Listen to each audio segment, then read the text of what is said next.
You can be seated. What's happening, church? Good to see you guys. Excited to be with you today. We don't have the video sermon bump, so I scare some of you when I start talking right away, and it's fun. It's a good challenge for me. See how loud I can yell, "What's up, church?" just to see if I can really wake you up. So, man, a ton of people sick today. So we got a lot of people sick. Pray for those who are sick. It's unfortunate you get out of the sick season and then you get sick. It's like those who made it through the sick season and now it's allergy season, and so we just get, Ohio likes to punch us with the left hand after punching us with the right. So we're super excited about that. Pray for those who are sick today. There's quite a few families who are struggling with some stuff. So I am excited. We're going to talk this week about confidence again.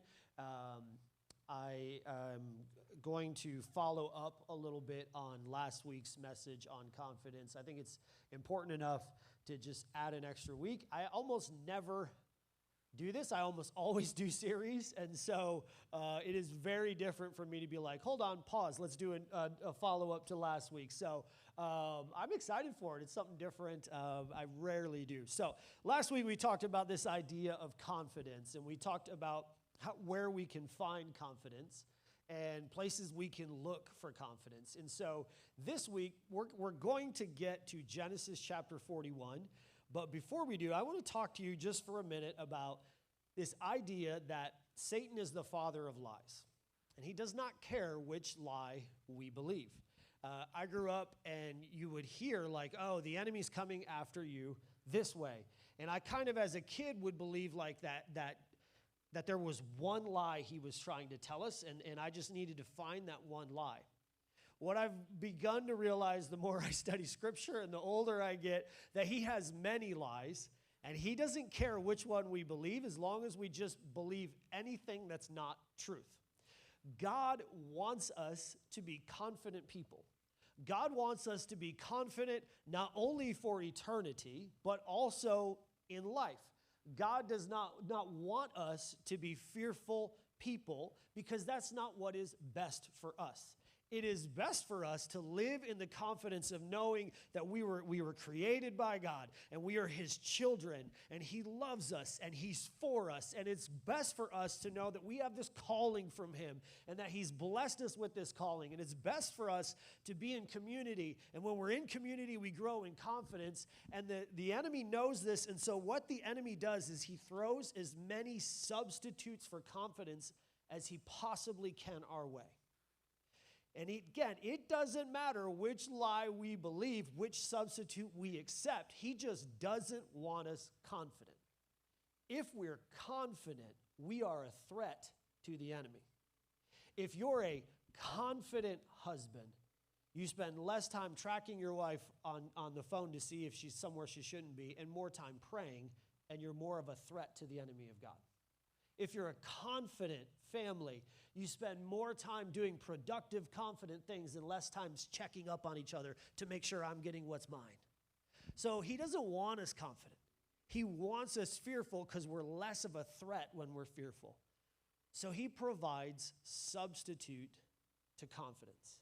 The first one he provides is I wrote a list, and this is not an exhaustive list. Again, he doesn't care which lie you believe, but these are ones that I've experienced in my own life, and I'm like, well, if I've experienced them, then maybe somebody else has too. The first one is this lie that ignorance is confidence. Ignorance is confidence. Ignorance can appear like confidence from afar. But I'll give you this example of ignorance not being confident. So when I was a little kid, we lived on a dirt road. And we would get to the dirt road, and my dad would pull over, check the mail, and then he would let one of us kids sit on his lap, and he would tell us we could drive home. And so we would drive down the dirt road, and what we didn't realize, because we were too young to realize, was he was pressing the gas and brake, and he also had his hand on the bottom of the steering wheel, steering the car, and we were driving fully confident that we were driving the vehicle going back and forth and hitting the gas and the brake, but Dad was actually doing it the whole time. We thought we were confident as drivers as a kid. So when I began to pull hay wagons and trucks to fields at hopefully at age 12, not legal, don't recommend it, but when I was 12, the guy who was my boss would be like, hey, drive this truck with this trailer to this field, and then pick this one up and drive it back. I thought, very confident that I could do that. But you know what I had to do is I had to drive out of sight and then practice for 5 minutes figuring out what is a blinker and what is the windshield wiper. Because if I turn the wrong one on, I'm not going to do the right thing. So it wasn't confidence I had, it was just ignorance. I just didn't know what I didn't know. This happens a lot in life. We end up giving, we give the most advice about things we don't really know about. For instance, we've all been dating, and we've all had that one single friend who gave all of us who are dating advice about dating, but they were single. And they were, you know what I'd do? And they don't know what they would do. Like they really didn't know, but they were given that advice, right? And when we have kids, the most advice we will get about having kids is from people who don't have kids. When we get married, the most advice we get about marriage is from people who are not married. Why? They don't know what they don't know. They don't mean harm. They just don't know what they don't know. The most advice I get about pastoring is not from people who pastor. It's from people who don't, because they don't know what they don't know. Often we mistake confidence for ignorance. We just don't know what we don't know. Another one is control. We mistake control for confidence. We think if I'm in control, if I have the plan and everyone does what I want and they do what I say, then I'm confident. But we know that that's not true confidence when they don't do what we want or say, and we lose our confidence. So it's a substitute. Another one is arrogance. Arrogance is similar to ignorance, except it can come from praise or accomplishment. Ironically, the more confident we are, the more humbled we are when God actually uses us to do anything. So it's kind of the opposite. When we are arrogant, when we get an opportunity and we think, I deserve this. We are confident, and I'll explain all this in a minute. We're confident when we're like, I got an opportunity for a job. I'm not sure I can do that job, but I know God can, so I'll do it. So that's the difference. Then there's comparison. Comparison feels like it builds confidence for a minute, but it actually traps us in anxiety and in insecurity because we are always comparing others, and it makes us begin to be trapped because eventually we run into someone that we can't compare ourselves favorably to, and we lose what we thought was confidence. Another one is insecurity. It can appear like confidence from a distance, but if we don't get the praise or the thanks we think we deserve, it shatters us and we begin to be toxic. So I wrote a sentence, and I used every one of these substitutes for confidence in that sentence. And this is how I recognize whether or not I am truly confident or I'm accepting a substitute from the enemy. So confidence would say this sentence like this: everyone is uniquely gifted. That does include me. I know my gifts. I know you may have the same ones as me, and I'm okay with that. God can use me to do things for him, but he doesn't have to, and I'm also okay with that. So that's a way of saying something with confidence. When we say this with ignorance, we would say, I'm uniquely gifted, so I know I can do it. I don't need advice on how to do it, and I'm not sure why or where or when I should do it, but I just know I can because I believe I can. Control would say, I'm uniquely gifted, so I need to be the one who decides how it's done and who does it.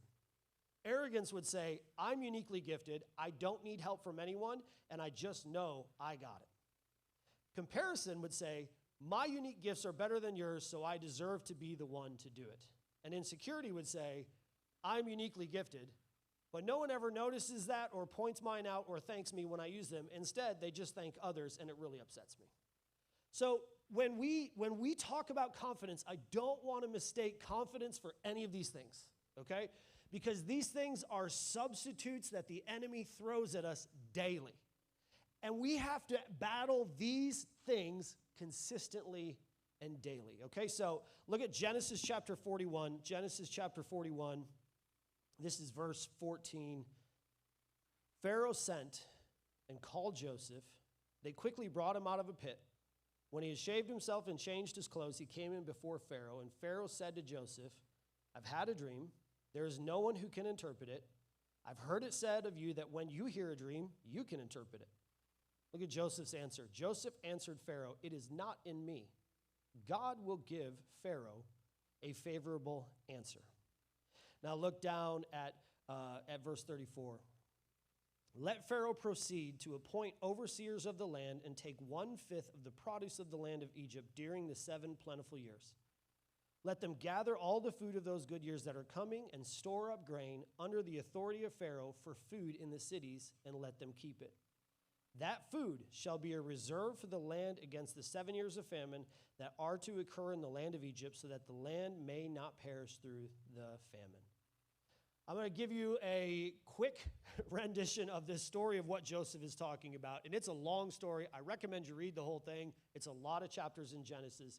But Joseph is this amazingly confident human being.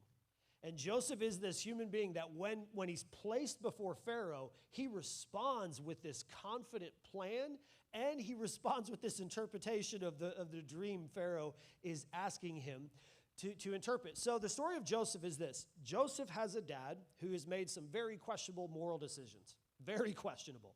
And he is, because of those decisions, he is the favorite son of his dad. He knows it. His dad knows it. And unfortunately for Joseph, all of his siblings also know it, because how many of you have siblings and you know which one is the favorite in your family? I can raise my hand because I know which one, and it's not me, okay? I am very much aware. I recently just said to one of my siblings, you get to tell Dad because you're his favorite, right? Like, it's not me. I know it's you. You tell him that, right? We all know, right? And everyone blames it on the youngest. The youngest isn't the favorite. We're just the best. We're just the best and the smartest. Yes, thank you. We figured out we figured out how to deal with all of the problems with our older siblings. We're just smarter than them. That's all. We're not the favorite. But Joseph is. Joseph is the favorite. By the way, he's not the youngest. Just pointing that out. He is the favorite. His dad knows it. His siblings all know it. His dad gives him this beautiful coat of many colors. And this makes his siblings very unhappy. Now, my siblings, when I was young, convinced me as a child that I was adopted from Ethiopia. That did not, looking at it now, I understand that was very improbable, but as a child, they convinced me. I mean, they had a picture of a starving child, and there was a vulture beside it, and they were like, this was you before we rescued you. And I would cry every time, oh my goodness. And they would be like, you better do what Mom will take you back. I'm like, oh no. I was convinced that I was the child in the picture. As a child, it still haunts me. Every time I like some food that I know my family doesn't like, I'm like, were they trying to tell me? Like, was that like, I still question it. So he's the favorite in his family.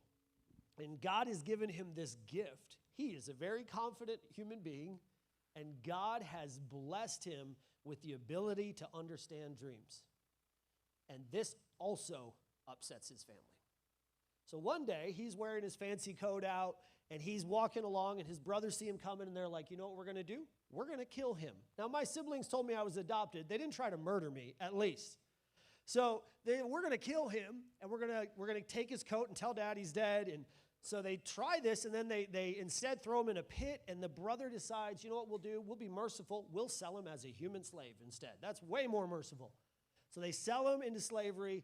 He gets brought down to Egypt, and God blesses him. And he begins to grow in favor with God and with man. And he begins to just like be this guy that people around him, his master's name is Potiphar, and Potiphar is like, you know what? Whatever you need, whatever you want, you've got it. You have complete control of the house. You're going to run the house, and I'm going to do this. And it's going great for him. And he has to, at this point, think, this was God's plan all along. God brought me out of there with siblings who didn't like me, and he brought me into this place with this family, and I'm successful, and I'm doing well, until his wife's master attempts to manipulate him, and when she can't, she then blames him for attempting to manipulate her and to seduce her, and she has him thrown in prison. And so he's now in prison, and there's 2 other prisoners with him, and they have dreams. And in their dreams, Joseph is able to interpret them. And at the same time, the keeper of the prison notices the same thing Potiphar noticed. He's like, this guy's got it together. This guy has got it going on. He's got some things figured out, and he puts him over the prison. So he's a prisoner in charge of the prison. And one day, the dreams of the two other prisoners come true, and you would think the story right here is about to be like, yes, they're going to tell Pharaoh, and the one who lives is going to tell Pharaoh, and he's going to get out of prison, and it's going to be great. And the dude forgets that he told him the dream, and he stays in prison for another 2 years. And then one day, Joseph is called out of prison so quickly that he only has time to shave and shower, and he has to go stand before Pharaoh. And Pharaoh says to him, heard you can interpret dreams. Go for it. And Joseph has to then, in that moment, be able to understand what God is trying to tell him and interpret it. And Joseph does it with complete confidence. And this is because I believe confidence is found in consistency. Confidence is found in consistency. We will not find confidence if we are inconsistent people. Kobe Bryant is, in my humble opinion, the second greatest basketball player of all time. I might be the first, just a little bit above him. But Kobe is the greatest basketball player of all time, in my opinion. And Kobe one time had a scientist who wanted to study the confidence of top-tier level athletes come want to do an interview with him. And Kobe told him, show up at 4 a.m., and I'll show you how I gain my confidence. All the other athletes he interviewed talked about meditation. They talked about doing all these other things. They talked about, coaches. They talked about gurus. They talked about all these things. And the scientist showed up at 4 a.m., and Kobe had already been there long enough that he was sweating from working out. And the scientist was like, okay, all right. And he began to watch how Kobe gained his confidence, and literally Kobe would dribble down the court with his right hand, turn around, and dribble all the way down with his left hand. And then he told him, that's how I gained my confidence. And the guy was like, what? You're Kobe Bryant. It's the NBA Finals. You got to hit the game-winning shot. He said, I learned that I can handle the ball in the game-winning moments if I can handle the ball at 3:30 in the morning every day of my life. Consistency is the key to confidence. Joseph is the same person in the prison as he is in front of Pharaoh. And he has the same gift from God in the prison that he has in front of Pharaoh. So often in life, we lack confidence because we are so inconsistent. When I was growing up, my dad, every night of his life, would wear one of two outfits. He either wore blue jeans with a brown belt that he bought on his honeymoon, and he still has to this day, and he would either wear a white sleeve button-down shirt and he would roll the sleeves up, or he would wear a Bass Pro Shop American flag shirt, and he would wear that every day to dinner, one of those two shirts. And I look back at my life now, and my brother goes to Ghana, he goes to Germany, he goes to all these places, he plants churches. My sister marries a pastor in California in a town that we've never even heard of at this point, and she moves out there. My other sister is ready to go to Peru, and then now they're pastoring in Michigan, and they're going here, and we plant a church. And I look at the confidence that us children have, and I find that so much of it comes from the fact that we knew every day exactly when dinner was, what it was going to look like, how it was going to run, and what my dad was going to wear. There is so much confidence built into our children when we as adults are consistent people. There's so much confidence built into our spouses when we are consistent people. There is so much confidence we build into ourselves when we live consistent lives. Confidence is found in consistency. If we want to build confident children, confident teens, confident toddlers. I have a 7-year-old. Sam and I are trying to train her how to be confident, and we want her to be confident, and it starts with consistency. It starts with her knowing, Mom and Dad got me, and I know where they're going to be, and I know when they're going to be there. Some of the biggest leaders like Elon Musk, Bill Gates, guys like that will wear the same clothes every day of their year because they want to build consistency into their life rhythm so they can make confident choices. Confidence begins with consistency. Next, confidence is found in the cracks. It's found in the cracks. You ever think about how confident a flower is? Ever think about that? George Strait, who was an apostle, he wrote one of the early books in the New Testament. George Strait said that he saw God when he saw a flower growing out of a sidewalk crack. I've been thinking about that song, and it's really true. Confidence is like a flower. We see a tripping hazard or an obstacle, and the flower sees an opportunity to create something beautiful. Do you ever think about where Joseph came up with the idea of saving when he had plenty? Because he knew how hard it would be when he had less?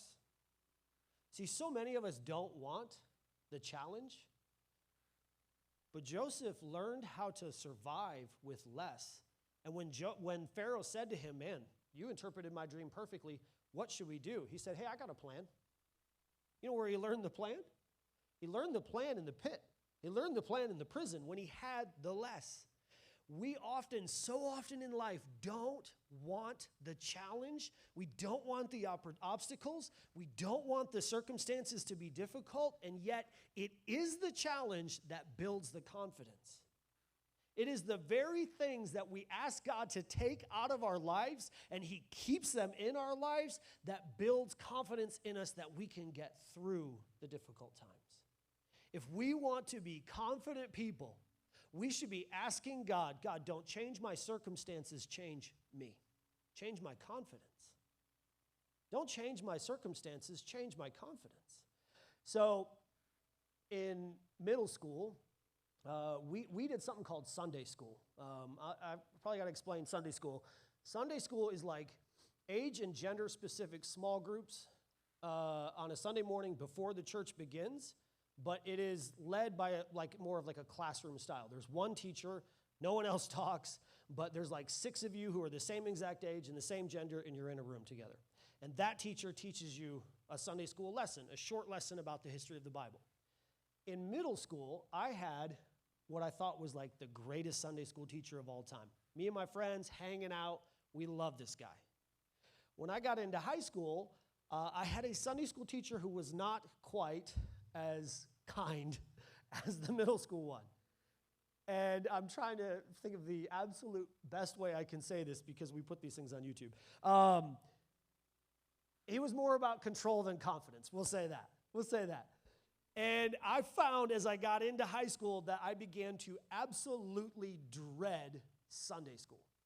Do anything I could do to not have to go to Sunday school because I knew there was a full-grown man in there who was going to call me lazy because I didn't work for him, and instead I worked baling hay. And that's clearly what lazy people do, is they bale hay.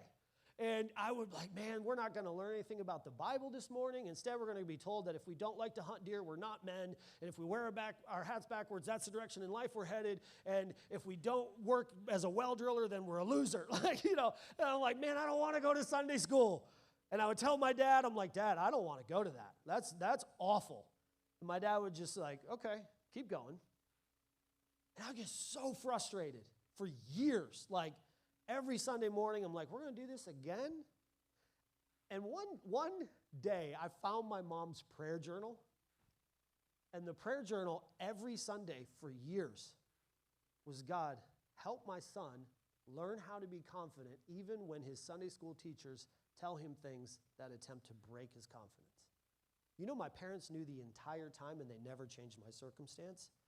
And today, I am a much more confident human being because I learned how to deal with someone who was difficult to deal with.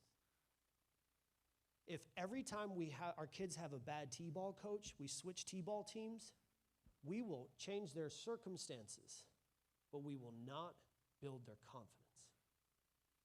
If every time we get uncomfortable, we change our life, we will change the circumstances, but not our confidence. If every time we have an obstacle in our way and we go to God and God just removes it for us, it would reduce the pressure on us, but it would not build our confidence. Confidence comes by being consistent even during the challenge. Even during the moment that is so difficult that we are consistently going to God and say, why aren't you answering my prayers? And he's like, I am. I'm building your confidence through it. Think about the disciples on the sea. At one time, Jesus says to them, hey, peace be still, and the waves all stop. But the other time, what does he say to Peter? Come out here. And he makes Peter walk in the middle of the circumstances that are not comfortable. And Peter fails, and Jesus rescues him. And how much confidence did Peter have? Because he knew that even when he failed, Jesus would catch him. He could have said, hey, it's me, and now the waves will stop. But instead, he made things uncomfortable. Sometimes changing circumstances does not build confidence. And if we want confident kids, one of the worst things we can do is change their circumstances every time things go bad. Every time that there's a new problem, we change the circumstance. We are doing it out of love, but it's not building confidence in them. They need to know that they, as a kid, could get through a thing that made them uncomfortable. Why? Because someday they're going to be an adult, and guess what? Things are not comfortable. And it builds confidence. Hey, you know what? I did this in middle school. I did it in high school. I can do it in college. We need to be consistent in the challenge. There's a saying I say to Isla when she's on the monkey bars at the playground. She'll say, Dad, I'm stuck. And I'll tell her, you're not stuck until you stop trying. So she recently built this into a song, and she gets on the monkey bars, and she goes, you're not stuck till you stop trying. You're not stuck till you stop trying. And she sings it, unfortunately, to the other kids who think they're stuck. And then their parents are like looking at me. I'm like, I did it, but I didn't know I did it. Right? And she'll get stuck on purpose and then keep trying and get herself unstuck. You're not stuck until you stop trying.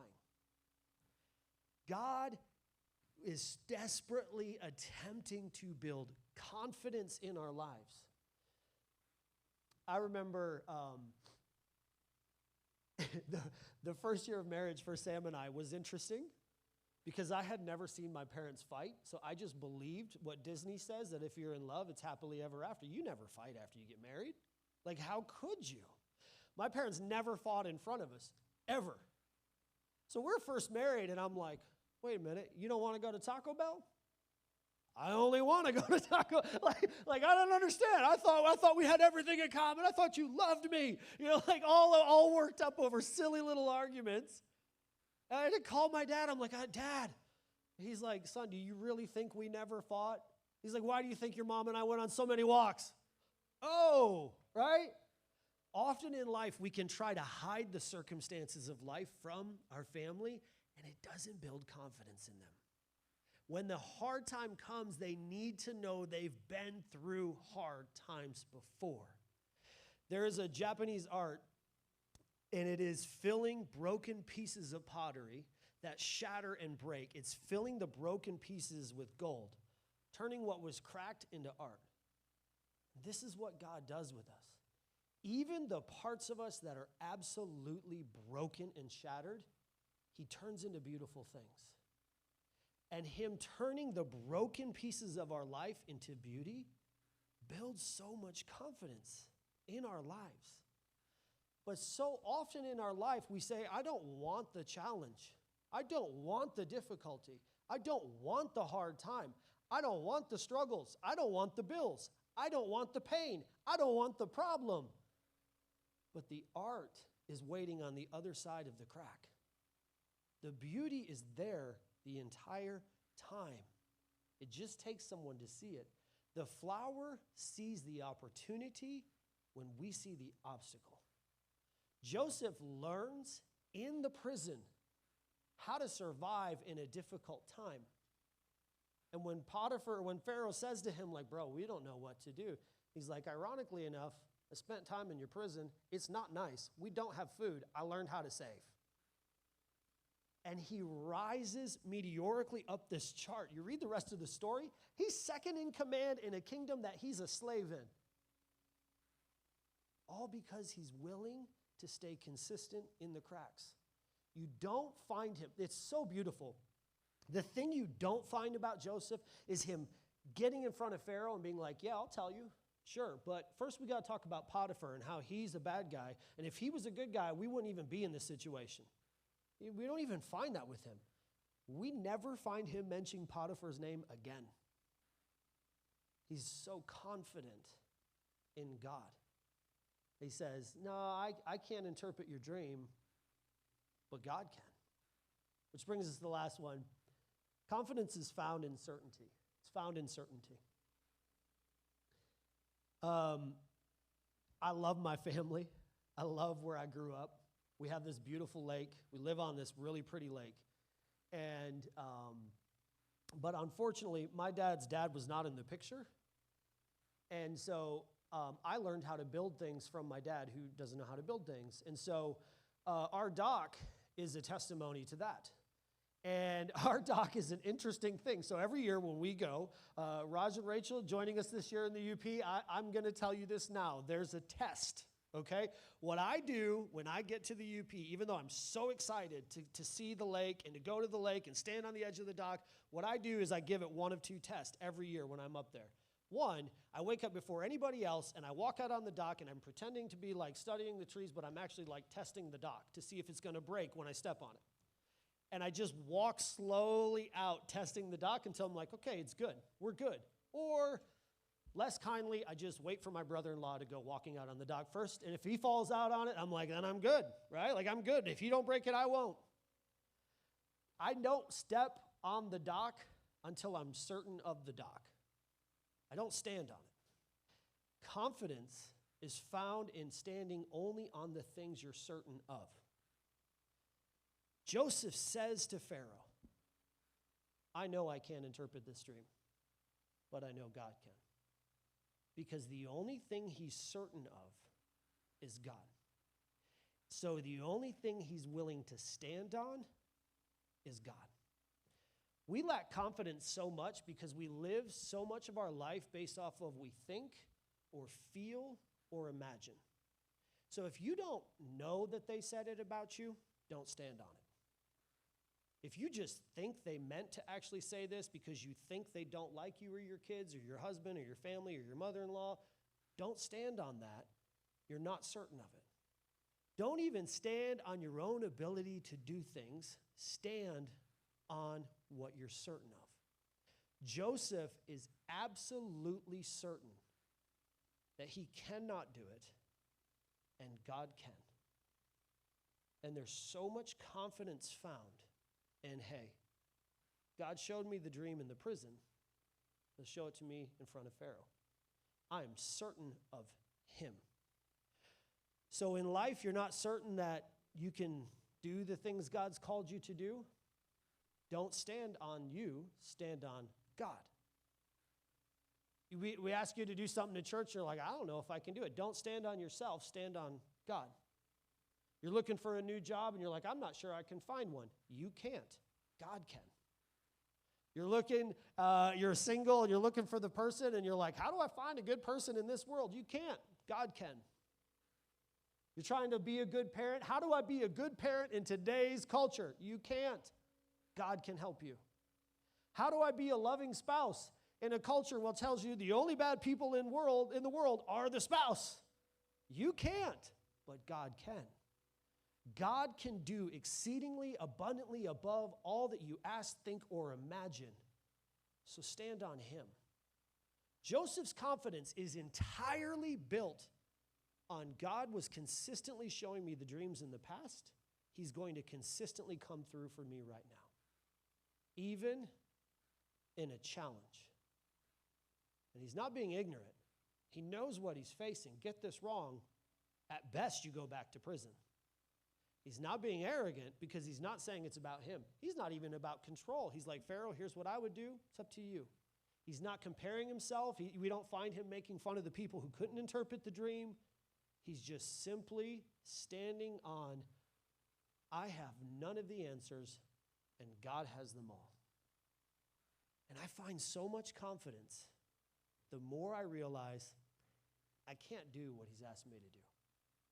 but he can. It's difficult to be a good man in today's world. It's difficult to be a good woman in today's world. It's difficult to be a good husband or wife or parent. It's difficult to just consistently go to church in today's world. It's difficult to love people in today's world. Don't stand on things you're not certain of. Stand on God. Stand on him. He will never leave you or forsake you. He is with you always. So can you be the parent in today's world? No, but you don't have to be, because God can do it for you. And God can do it through you. And God can reveal to you things that you could never find on your own.